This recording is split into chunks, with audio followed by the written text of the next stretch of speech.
Epístola del apóstol Juan, capítulo 1, versículo 5. Leemos la palabra del Señor en el nombre del Padre y del Hijo y del Espíritu Santo. Y este es el mensaje que hemos oído de Él y que les anunciamos. Dios es luz y en Él no hay ninguna tiniebla. Si decimos que tenemos comunión con Él, pero andamos en tinieblas, mentimos y no practicamos la verdad. Pero si andamos en la luz como Él está en la luz, tenemos comunión los unos con los otros, y la sangre de Jesús, su Hijo, nos limpia de todo pecado. Si decimos que no tenemos pecado, nos engañamos a nosotros mismos, y la verdad no está en nosotros. Si confesamos nuestros pecados, Él es fiel y justo para perdonarnos los pecados y para limpiarnos de toda maldad. Si decimos que no hemos pecado, lo hacemos a Él mentiroso y su palabra no está en nosotros.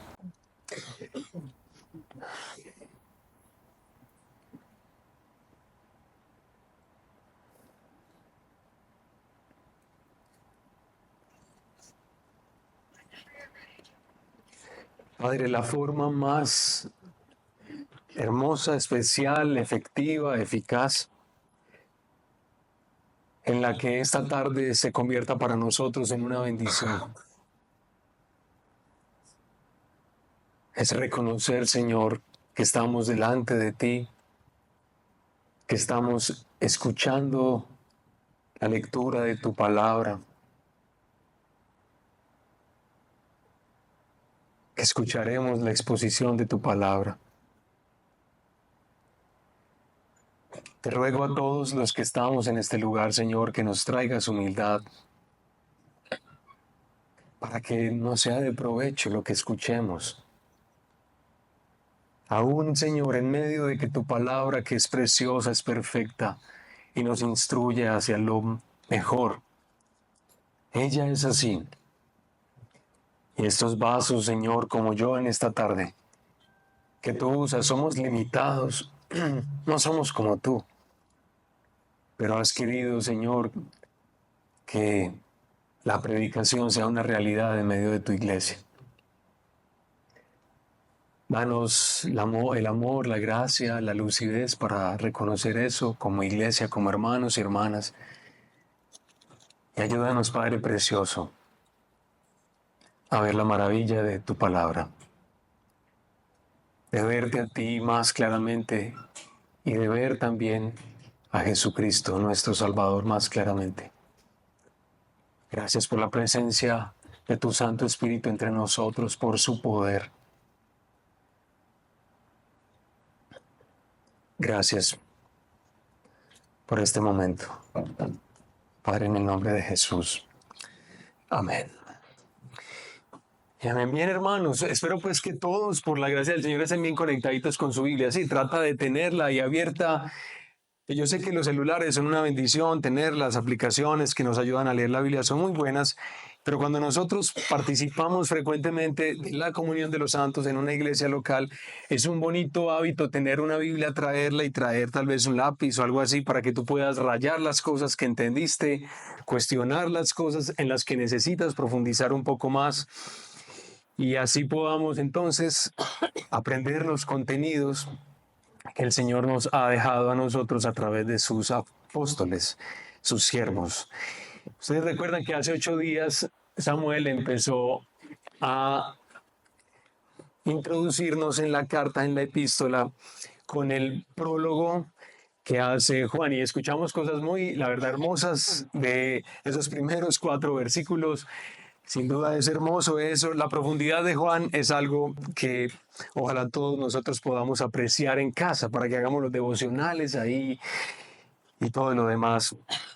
Pero hermanos, miren qué interesante como arranca el versículo 5. Y ahí es por donde yo voy a arrancar también en esta tarde, compartiéndoles que nosotros en el Redil América, para que nuestro gozo sea completo, debemos debemos reconocer esto que se dice acá.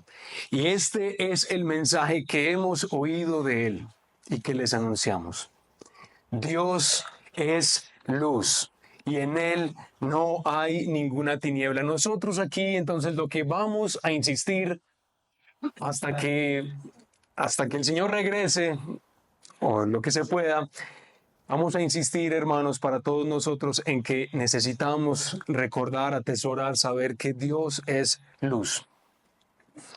Por ahí es por donde inicia Juan. Sencillo, Dios es luz. Y todos nosotros hemos escuchado eso, ¿no? Mucho lo hemos escuchado, pero yo quiero invitarte a pensar lo siguiente. Imagina esto. Piensa en el eterno, en el infinito, ¿cierto? En el Señor que es sabio y que decide materializar su deseo de crear un universo con el poder de su palabra. Y Él en medio de materializar ese universo se hace humano. El eterno y el infinito se hace persona, se hace carne. Yo no sé si para ti sería así, pero a mí sí me interesaría escuchar qué fue lo que dijo. Dios se hace carne. ¿Qué es lo que nos dijo? ¿Qué le importa? ¿Qué vino a decirnos acerca de Él? ¿Qué vino a decir acerca de quién eres tú? ¿Cómo es que nosotros podemos entendernos a nosotros y entenderlo a Él a la luz de lo que Él mismo vino a decirnos? Yo no sé, pregunta sencilla, ¿a ti te importaría saber qué está diciendo Dios? ¿Qué piensa Dios acerca de ti? Sí. ¿Cierto que sí? Uy, claro que sí. Así es. Pero inicialmente Él va a decirnos quién es Él. Y la declaración con la que arranca en sí el contenido de esta epístola es: Dios es luz y en Él no hay ninguna oscuridad. Hermanos, entonces nosotros en esta tarde vamos a tomar un tiempito para recordar que en el ser de Dios, el ser de Dios es la máxima expresión de perfecta pureza. Él es así. Dios es íntegro. Él es limpio. Él es justo. Él es santo. Él es bueno. Dios, ¿cómo les parece? No aprendió a ser así. No hubo un momento en el que Él estuviera desarrollando estos contenidos o este aprendizaje. Él ha sido así desde la eternidad y lo será hasta la eternidad. Bueno, otra forma de decir lo que estoy tratando de decir es la declaración de Juan. En Él no hay ninguna oscuridad. Y esas dobles negaciones son interesantes. Eso no simplemente es como porque suena bonito. Miren, en el griego es una doble negación como en el español. En Él no hay ¿qué? En Él no hay ninguna oscuridad. Esa doble negación, que es un énfasis, trata de aclararnos más, insistir más en que no debe haber duda de que Dios vino a manifestarse en su Hijo Jesucristo para decir que Él es así. Dios es luz. En Él no hay ninguna oscuridad. Si pensamos en este mundo o pensamos en nosotros por un momento, hermanos, deberíamos tener mucha claridad en decir ser injustos o la injusticia que vemos en este mundo es algo que es oscuro. Pero en el ser de Dios no hay ninguna de esa oscuridad. Ser egoístas es algo oscuro. Y en Él no hay ni una tiniebla. Ser cruel es oscuro. Ser mezquino, ser lujurioso, ser déspota, ser abandonante de las personas, eso es oscuro. Pero en el Señor no hay ninguna oscuridad. Y yo creo que para nosotros, hermanos, creo que esto parece tan simple y parece algo tan básico de pensar que Dios es así, pero en el Redil América, y para que nuestra alegría sea completa, para que nuestro gozo sea completo, hermanos, nosotros entonces vamos a reconocer como verdadera esta primera declaración central de la carta. Nosotros todos necesitamos librar una verdadera lucha contra las ideas que nos aseguran que Dios no es bueno. Y yo sé que cuando tú escuchas decir de alguien que está en la calle, Dios no es bueno, es posible que tú, porque asistes a una iglesia y a ti como que medio te choca esa frase, ¿cómo así que Dios no es bueno? ¿Cómo así que Dios no es confiable? ¿Cómo así que Dios no es santo? Posiblemente tú reaccionas así, pero es probable que para ti sea lo mismo que para estos hombres que vamos a reflexionar ahorita al principio. Hay cierta sospecha acerca de realmente cuán puro es Dios, cuánto de pureza es que acompaña su ser, cuánto será eso. ¿Será que Dios tal vez está un poquito cómodo con algo de maldad? Un poquito por lo menos. Algunos pasajes que vemos en la Biblia y pareciera que nos informan eso. Esa es la conclusión a la que algunos han llegado. Así es como se ve Él. Y les digo que para que nuestro gozo sea completo, hermanos, nosotros necesitamos partir de acá. Satanás y este mundo todavía siguen la tarea de incorporar sospechas, dudas en el corazón de los hombres acerca de qué tan bueno realmente es Dios, qué tan confiable puede ser Él para que nosotros le entreguemos nuestra obediencia, nuestra voluntad, nuestro amor, nuestra vida. ¿Qué tanto realmente Él es así? Él, todavía el día de hoy, por allá al principio de la historia, pero también en este momento de la historia, cuando Juan escribe su carta, pero todavía en el siglo XXI, se sigue dando esta tremenda lucha. Pero Juan nos aclara en el principio, Dios es luz. En Él no hay ninguna tiniebla. Toda forma de oscuridad de la que tú participas o de la que tú ves en este mundo es antagonista del ser de Dios. En Él no hay ni un poquito de oscuridad, mis hermanos. ¿Qué es lo que hace la luz? Cuando se nos describe en este momento, Dios es luz. Bueno, tendríamos que pensar en algunas cosas del Antiguo Testamento y también el Evangelio de Juan, pero no hay tiempo para eso. Pero yo quiero simplemente recordarles de manera simple. Cristian, hazme un favor y apaga la luz de ahí, apaga todas esas otras luces y gracias. Eso, al revés. Eso, hermanita. Y la de allá también, la de adentro. Gracias, hermanitos. Muy bien. Hermanos, ¿ustedes saben qué es esto? Esto que tengo acá. Ok, una monedera. Muy bien. ¿Y qué color es? Café con B. Ah, muy bien. Excelente. Muy bien. ¿Todos estamos de acuerdo en eso? No estamos de acuerdo todos. Hay algunos que están en desacuerdo. Un poquitico de luz. Un poquitico, Cristian. Gracias. Negro. ¿Cómo? Demasiada luz. Demasiada luz. Otro poquito de luz. Otro poquito. Otro poquito. Bueno, colócala toda. Gracias, hermanito. Este monedero se le perdió a alguien.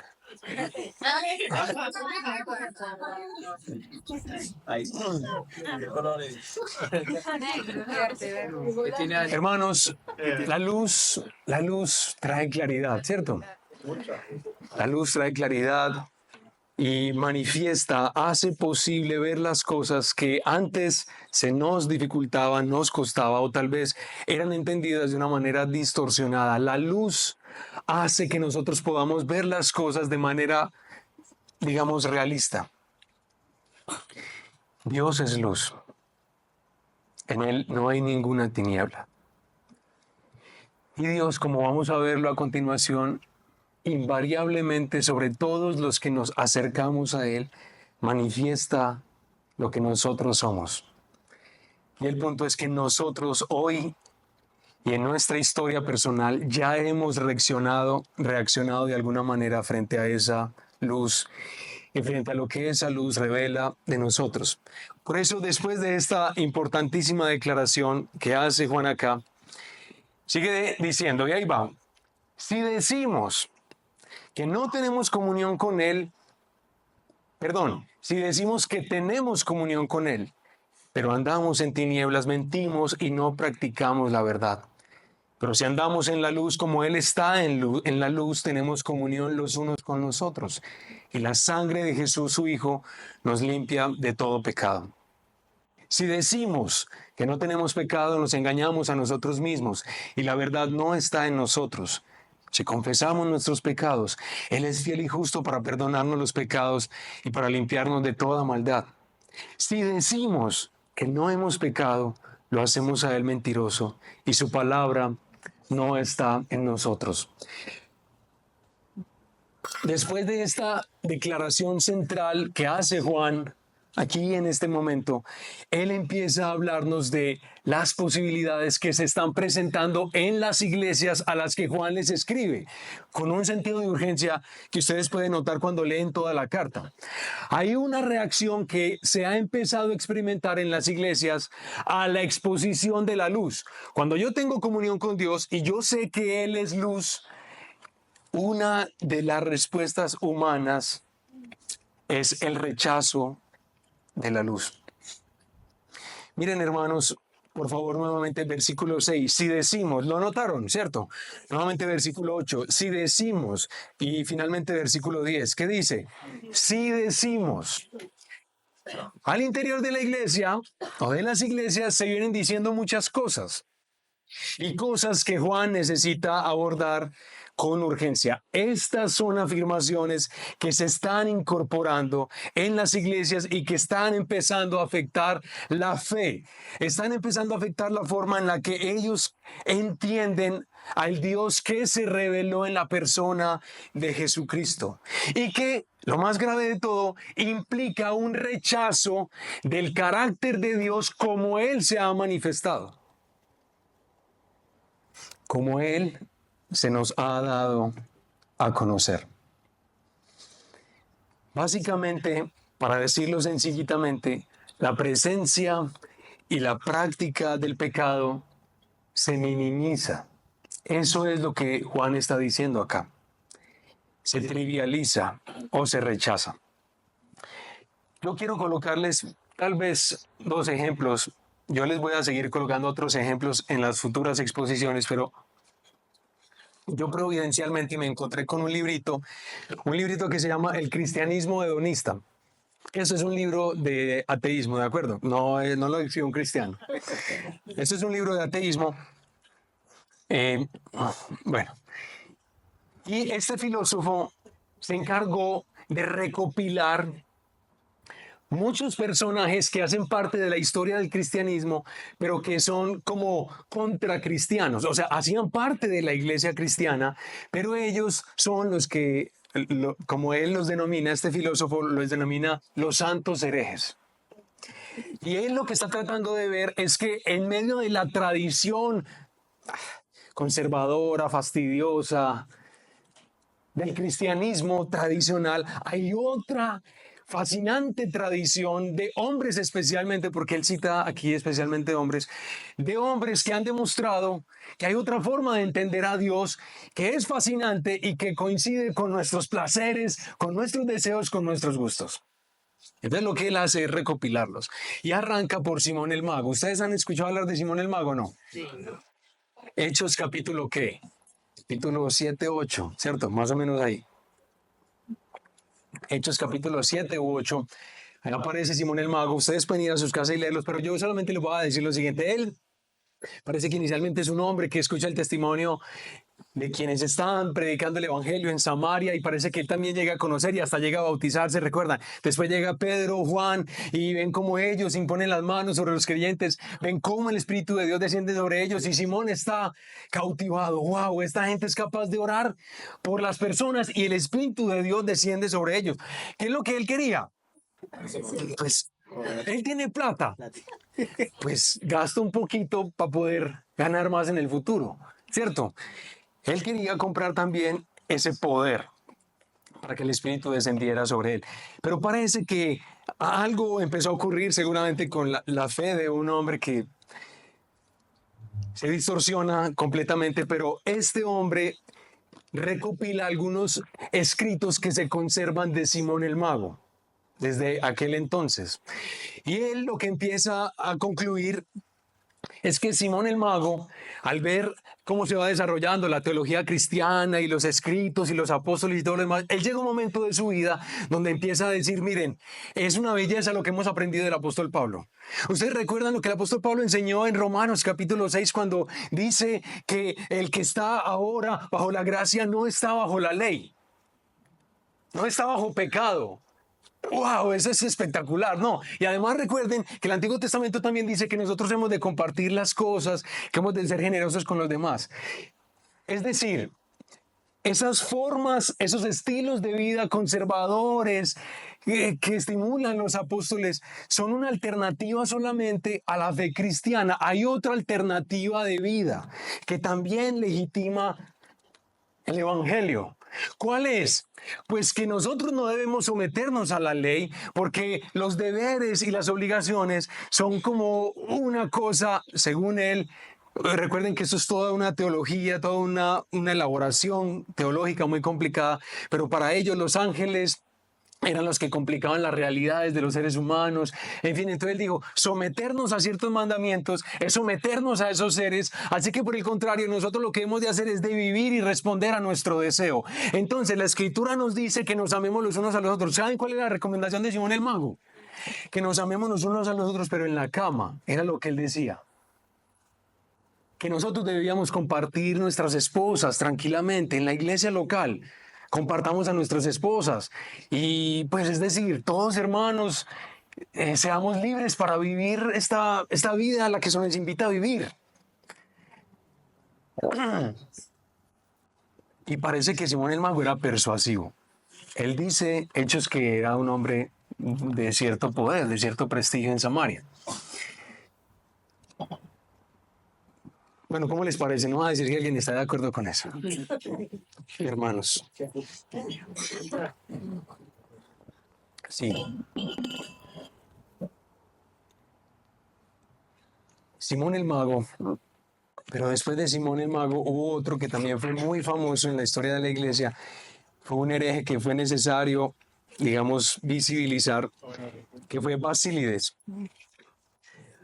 Basílides, y él fue como uno de los que empezó a desarrollar el docetismo, que es una cosa rara por allá de la antigüedad. Ustedes han escuchado hablar del gnosticismo, ¿de acuerdo? Sí, esa secta que era una mezcla entre ideas cristianas y algo de ideas judías y también como ideas griegas, una mezcla impresionante. La iglesia primitiva, la iglesia del primer siglo, aunque no estaba peleando de frente contra el gnosticismo, porque en este momento de la historia el gnosticismo no se ha desarrollado cabalmente, pero ya hay ideas incipientes como la de Simón el Mago, como la de Basílides. Ellos están elaborando lo que en el futuro sería esa tremenda teología con la que todos los padres del primer siglo tuvieron que luchar, porque eran hermanos que estaban al interior de la iglesia, así como estamos acá. Y calladitos escuchaban la exposición bíblica, pero después salían a compartir sus bellas reflexiones. Exactamente, sí. Hermanos, esta clase de personas que es un ejemplo, recuerden, yo no estoy diciendo que exactamente Juan está teniendo que combatir contra las ideas de Simón el Mago o Basílides, porque Basílides es un poquito más adelante. No estoy diciendo eso, pero por lo menos esta clase de personas o esta clase de ideas son las que Juan está teniendo que lidiar en su carta, para que lo tengan un poquito presente.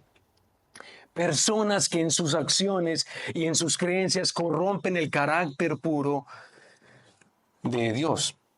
Y bueno, nuestro siglo se parece mucho a ese contexto de Juan. Nuestro siglo realmente se parece muchísimo al siglo primero.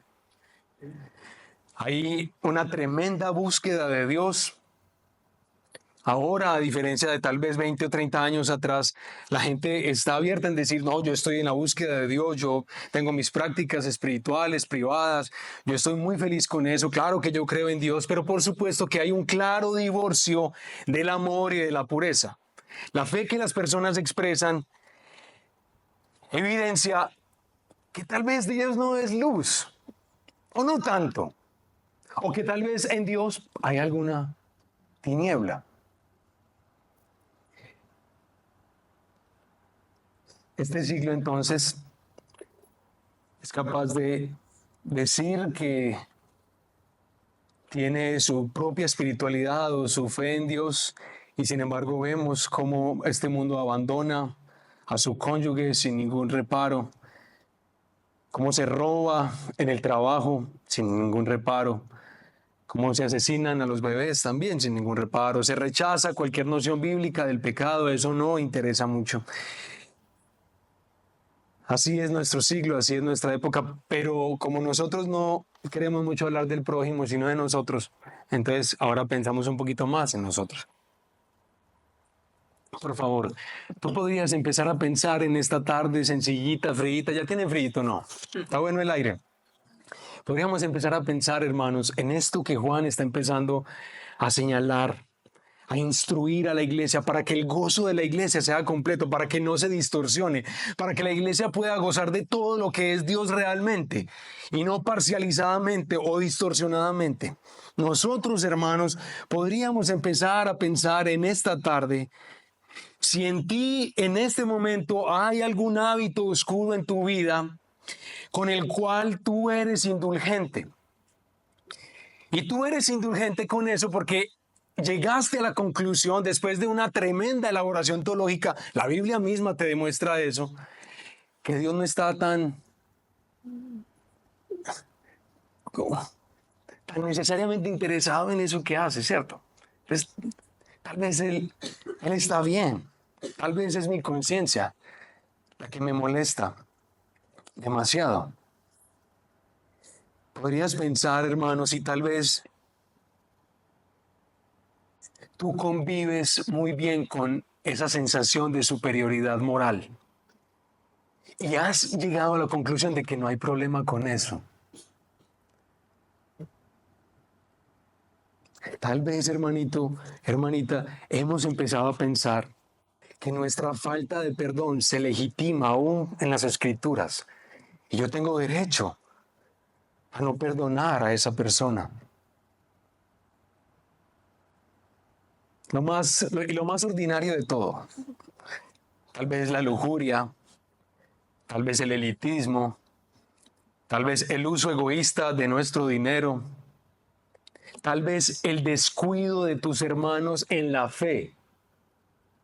Y empezaste a pensar que no hay problema en vivir así. Porque sí, Dios es luz, pero pues tampoco nos pongamos, ¿cierto?, tan así. Hay una respuesta humana a la luz que es el Señor cuando es expuesta a la verdad, a quién es Él.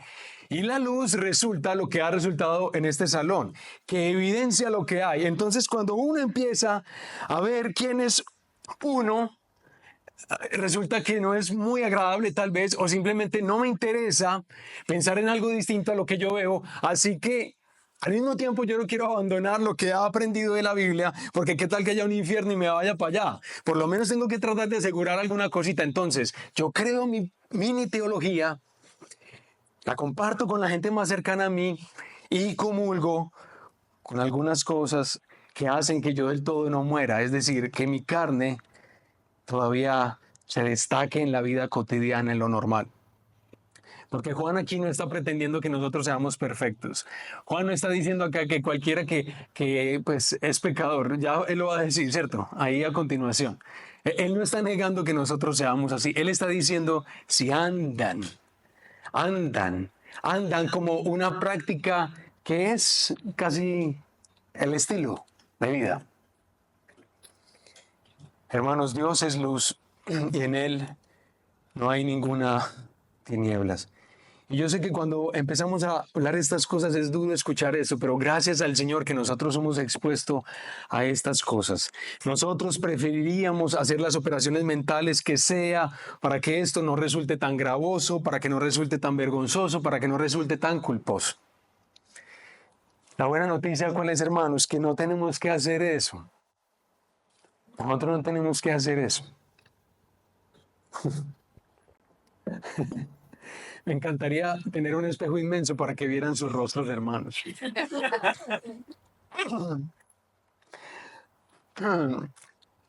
Nosotros no tenemos que unirnos a esta larga lista de santos herejes. No tenemos que participar de ellos, de sus ideas. Y sobre todo, hermanos, como fruto de ver que Dios es luz, de entenderlo a Él y de empezar a reconocer algunas áreas de la vida que son tan vergonzosas, tan difíciles, tan chocantes aún para mí mismo. Y simplemente tratar de hacer algo que distorsione a Dios, pero que me permita vivir tranquilito. No, nosotros no necesitamos eso. No en el redil, la América, que confiamos en Jesucristo. Nosotros más bien, hermanos, hemos de responder como ha de responder la iglesia a la que Juan le está escribiendo. La respuesta que se espera de cada hijo e hija de Dios a la exposición, a la comunión que tenemos con Dios, que es luz. Hermanos, miren por favor ahí. Ahora, ¿cuál es esa respuesta que sí se espera de nosotros, cristianos y cristianas? Miren versículo 7, por favor, que dice, pero sí, ¿sí o qué? Pero sí, andamos en la luz, como Él está en la luz, tenemos comunión los unos con los otros. ¿Eso no les parece muy interesante? Que diga, pero sí, andamos en la luz, como Él está en la luz, tenemos comunión con Dios. Porque esa sería como la contraparte, pero no es eso lo que dice. Hermanos, es casi como si Juan nos estuviera asegurando acá que la forma en la que la iglesia a la que él escribe, la iglesia que fue llamada para que su gozo sea completo, manifiesta la verdad de la confianza genuina en el Dios que se reveló en las Escrituras, porque existe una verdadera comunión entre nosotros. Es decir, quienes no tienen un realista concepto de Dios, una comprensión correcta de Dios, aunque digan que tienen comunión con nosotros, no la tienen. No la tienen, ¿de acuerdo? Es decir, nosotros podemos ver que el otro es muy querido. En estos días, a mí me ha parecido tan triste, hermanos, porque en el Redil Laureles varios amigos míos, gente que yo he amado, con quienes he compartido muchas horas de mi vida, y que los vi aún los vi ahí ir creciendo, están decidiendo unas cosas tan tristes, hermanos. Tan tristes, o sea, uno dice, pero ¿por qué este hombre está llegando a esta conclusión? Pero ¿cómo a este hombre se le está ocurriendo caminar hacia allá? ¿Por qué? Aunque son queridos, son buena gente, son personas que uno dice, qué tipazo, no tienen comunión con nosotros, porque no tienen comunión con Dios. Y esta comunión entre nosotros no es una comunión que nosotros inventamos, que nosotros sostenemos, es dada por Dios y es sostenida por Él.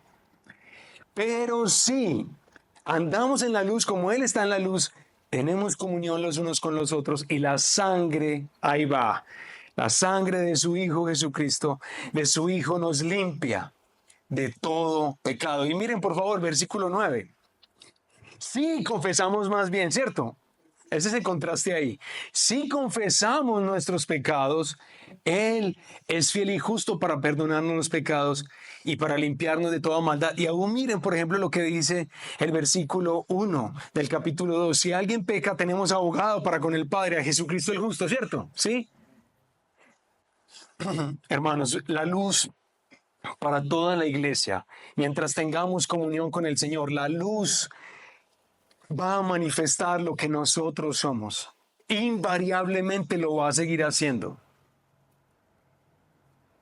Pero la pregunta que nos hacemos es, la luz, Dios viene a tener comunión con nosotros y manifiesta lo que yo soy, lo que somos nosotros, para avergonzarnos porque estamos sucios. Es ese el propósito, es esa la finalidad de Dios al hacer con nosotros lo que hace. Avergonzarnos porque estamos sucios. Que sea parte del proceso, que sea parte del tratamiento, lo acepto. ¿De acuerdo? Pero para eso para eso. ¿Acaso es, hermanos, para que nosotros nos sintamos rechazados por Dios simplemente? Y al fin de cuentas, nosotros somos expuestos al carácter santo de Dios para decirnos que nos falta un poquito más de esfuerzo. Eso es lo que necesitamos, porque cuando uno lee Juan, uno se puede equivocar. Y uno empieza a pensar que Juan está hablando como de una manera no legalista, sino más orientada en la conducta o en el hacer. Pero cuando uno no está leyendo bien a Juan, ¿será acaso que Dios nos expone a la comunión con Él para decirnos que lo que nos falta es más oración? Para que esa oscuridad salga del corazón y se quite. ¿Será que es para eso? Hermanos, miren, Dios manifiesta lo que Él es. Y Dios manifiesta la persona que eres tú. Para que tú no dudes. Nunca, de ninguna manera, y mucho menos si asistes al Redil América, si eres parte de esta iglesia, Dios expone su carácter, nos expone a su santidad para que nosotros nunca dudemos que a quien nosotros necesitamos es a su Hijo Jesucristo nuestro Señor. En todos los casos, en todas las circunstancias, para todos los momentos. Necesitas a mi hijo. Necesitas a mi hijo. Tal vez cuando yo soy expuesto a la comunión con Dios, así como Isaías, ¿no? Cuando muere el rey y el pueblo entero está conmocionado porque ha muerto un extraordinario rey y todo el pueblo se siente sacudido. En ese momento de la historia, el profeta Isaías ve a Dios, la gloria de Dios, la santidad de Dios, que Él es el rey, que no importa que el rey que ha muerto haya muerto. ¿Por qué? Porque es que todavía aquí hay un rey y Él se presenta en toda su gloria, en toda su santidad. Y uno diría, Dios se manifestó a Isaías no simplemente, hermanos, para que Él se sintiera como muerto, como lo repitió Cristian también ahorita, después de la lectura y en su oración, en el recuerdo que hizo del texto, ay de mí que soy hombre de labios inmundos y que habito en un pueblo que es, cierto, de labios inmundos. No, ese es el propósito, hermanos. No es simplemente manifestar nuestra sociedad, es más bien que nosotros podamos más acercarnos a quien nos limpia. ¿Recuerdan que hay alguien que nos limpia aquí? Eso dice el texto, ¿cierto? Hay alguien que nos limpia de todo pecado. Nosotros podremos sentir que la luz del Señor, el carácter de Dios, como que hace que nos sintamos rechazados y nos sintamos avergonzados y no queramos estar ahí. Pero resulta que no. La luz de Dios también se manifiesta en nuestra vida, es para traernos a la comunión, crear comunión entre sus hijos e hijas, entre su pueblo, por Cristo Jesús nuestro Señor. Tal vez nosotros pensamos que es la santidad de Dios que manifiesta mi bajeza, la que me muestra que yo tengo que hacer un poquito más de esfuerzo, no, un poquito más de esfuerzo, tengo que esforzarse un poquito más, pero que aquí nos dice que hay alguien que es justo, que es otro justo, que no soy yo y que no eres tú, que quién es, ese justo, es a él al que se señala. Y hermanos, que tal vez si tú vas un poquito más allá, podrías pensar que Dios se manifiesta en nuestras vidas para que sintamos mayor necesidad simplemente de orar como para poder volvernos mejores personas delante de Él. No, tampoco es eso, hermano. No estoy diciendo que no oremos. Ora todo lo que puedas. Pero te estoy diciendo que cuando Dios se manifiesta en nuestras vidas, hermanos, y nosotros descubrimos quiénes somos, no es simplemente para decir, tengo que orar más. Es más bien para qué, para que yo confíe ¿en quién? ¿Y quién es Cristo como se describe ahí en el versículo? Hermanos, es el que media, el que intercede por nosotros. Hay otro que intercede por nosotros. ¿Cierto, hermanos? Entonces, la vergüenza y la culpa, la desesperanza, hermanos, que podríamos llegar a experimentar no se resuelve diciendo que no existe, diciendo que no, démosle otro tratamiento, démosle la vuelta para que no nos sintamos tan mal. No, esto se resuelve es descansando en Cristo Jesús. El Cristo que Juan insiste en que nosotros conozcamos, descansemos y participemos de todo lo que Él es, porque Él ha venido, se ha manifestado y se ha hecho carne para que nosotros, su pueblo, participemos de todo lo que Él es, estemos en unión con nuestro Señor Jesucristo y Él se convierta en nuestra vida. Descansemos en Él, porque Él nos limpia de todo pecado y Él hace por nosotros lo que nosotros necesitemos para estar bien delante de Dios. Hermanos, cuando uno se pone a pensar, porque es que uno a veces resulta haciendo lo que hizo Simón el Mago, Basílides, o todos los que yo les voy a ir mencionando en el futuro, porque es que uno decidirá hacer esas operaciones. Y recuerden que yo no estoy diciendo que alguien necesariamente aquí está diciendo que seamos grandes libertinos. No, ustedes saben, nosotros tenemos lo nuestro, ¿no? Nuestras cositas en las que hemos querido participar al Señor, o tal vez no lo hemos querido participar, pero que siempre forma como un abismo entre Él y nosotros, ¿no? Como que de alguna manera siempre nos sentimos separados de Él, aunque Él ya ha dicho que quienes están en Cristo participan de Él inseparablemente. Pero esas cositas que uno se guarda lo alejan de Él, así sea en su conciencia, o simplemente para yo no sentirme lejos de Él hago toda una elaboración. Hermanos, nosotros no tenemos que hacer eso, ¿de acuerdo? Nosotros no tenemos que acudir a esos recursos humanos, mundanos, oscuros, de pensar que tal vez Dios no es tan íntegro, que Dios tal vez no encuentra tanto problema en este asuntico que yo me guardo acá. Dios es luz, en Él no hay ningunas tinieblas. Si alguien tiene problemas con la luz de Dios, ¿qué debe hacer? ¿Cuál es el remedio de Juan? El que él señala. ¿Cierto? Hay que venir a Él, confesar nuestros pecados, decir lo que realmente Él ya sabe que tenemos en nuestro corazón y confiar y descansar en que nuestro Señor Jesucristo es suficiente, es capaz, hermanos, de traer a nuestras vidas la justicia, la limpieza, la dignidad que nosotros no merecemos, pero que el Padre está dispuesto a darnos por gracia. Si decimos que no hemos pecado, lo hacemos a Él mentiroso. Su palabra no está en nosotros.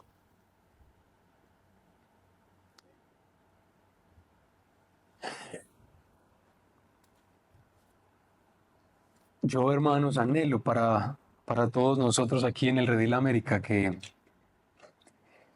nosotros podamos entender un poquito más todos los días el poder extraordinario del Evangelio de la gracia de Dios. Y aún para una persona, por ejemplo, como yo, que yo posiblemente soy de las personas que más tiene problema aquí en su conciencia, una persona que puede estar tan orientada hacia la culpa, hacia la censura, la autocensura, el Evangelio de la gracia es el tratamiento a ese conflicto, a esa lucha, ¿no? A esa y a otras. ¿Cuál? Jesús es la solución. Jesús es el remedio. No tienes que irte a participar de otras ideas, de otras creencias. No tienes que transformar a Dios a tu imagen y semejanza. Aceptar quién es Él y confiar en que su Hijo Jesucristo va a conservarte en pie delante del Padre, delante de Dios, aunque nosotros no lo merezcamos. Y aunque reconozcamos más y más nuestra falta de méritos, Nuestra confianza en Jesucristo nos trae la seguridad, la aceptación, la salvación que tanto deseamos todos nosotros, hijos e hijas de Dios. Mis hermanos, oremos un momentico, sí, ahí cada uno de nosotros, y no interrumpamos a quien está al ladito, por favor.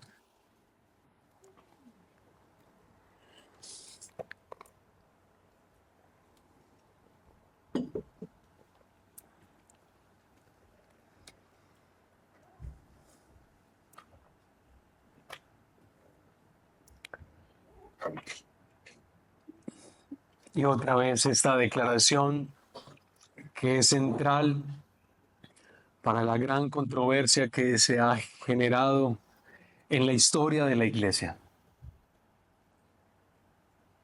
¿Cómo es que nosotros damos solución a nuestro pecado? Relativizándolo, normalizándolo, oyendo a Jesús, acudiendo a nuestro Salvador, quien nunca, nunca, de ninguna manera y bajo ninguna circunstancia va a rechazar a la mujer o va a rechazar al hombre contrito y humillado que se acerca a Él.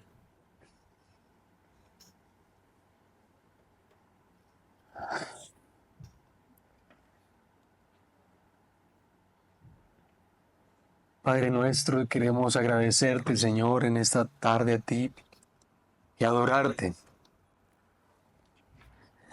y también suplicarte. Pero antes agradecerte, porque Señor, tú nunca de ninguna manera has bajado el estándar de tu ser, de tu carácter, de tu pureza. ¿Por qué? Porque es que tu santidad, Señor, aunque nos resulta tan amenazante, al mismo tiempo es lo que deseamos. Nosotros queremos pureza en este mundo, en esta creación.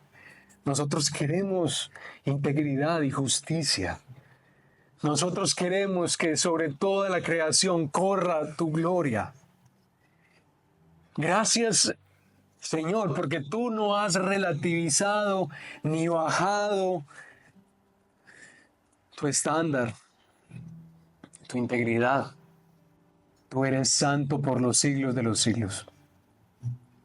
Tú eres luz y en ti no hay nada, ninguna tiniebla. Te adoramos por eso. Bendito sea, Señor. Te adoramos porque así eres tú. Señor, y puede ser que alguien aquí en esta tarde ha luchado por mucho tiempo, o no sé si luchado, simplemente se ha resistido a ti y al testimonio de tu palabra para descansar y creer, Señor, que en ti no hay nada de tinieblas. Porque sí, Señor, a veces sí hemos pensado que tú eres como nuestro papá, que tú eres como nuestra mamá, que tú eres como la gente que nos ha marcado tal vez en nuestras estructuras mentales, en nuestros paradigmas. Y te evaluamos según nuestros antecedentes. Pero Señor, gracias por el testimonio que nos dejas. Gracias porque tu Hijo Jesucristo se hizo carne. El verbo, el logos, se manifestó y lo vimos, pues no yo, no nosotros, pero tus apóstoles. Y tu Hijo Jesucristo vino para decirnos que en ti no hay tinieblas, Padre nuestro, que tú eres santidad y justicia y rectitud e integridad.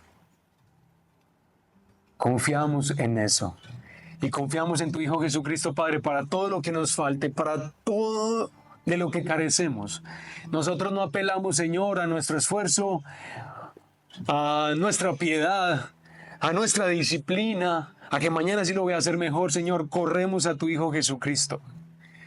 Venimos a Él para confesar nuestros pecados. Venimos a Él para reconocer que lo necesitamos. Qué triste, Señor, que hombres y mujeres en la historia han rechazado venir a tu Hijo en toda integridad. Es decir, en la integridad del testimonio del Evangelio. Padre, pero te suplico que a nadie a ningún hermano o hermana en esta iglesia, a ninguno que hoy se llama hermano entre nosotros le ocurra eso. Que todos podamos perseverar en la fe de quién eres tú hasta el fin. Y que de esta manera, Señor, no nos perdamos nada del gozo que nos heredaste, que nos diste. El gozo que tú quieres que disfrutemos y que sea perfecto, pleno, cabal. Que bendito seas, Padre. Te adoramos, Señor, te adoramos.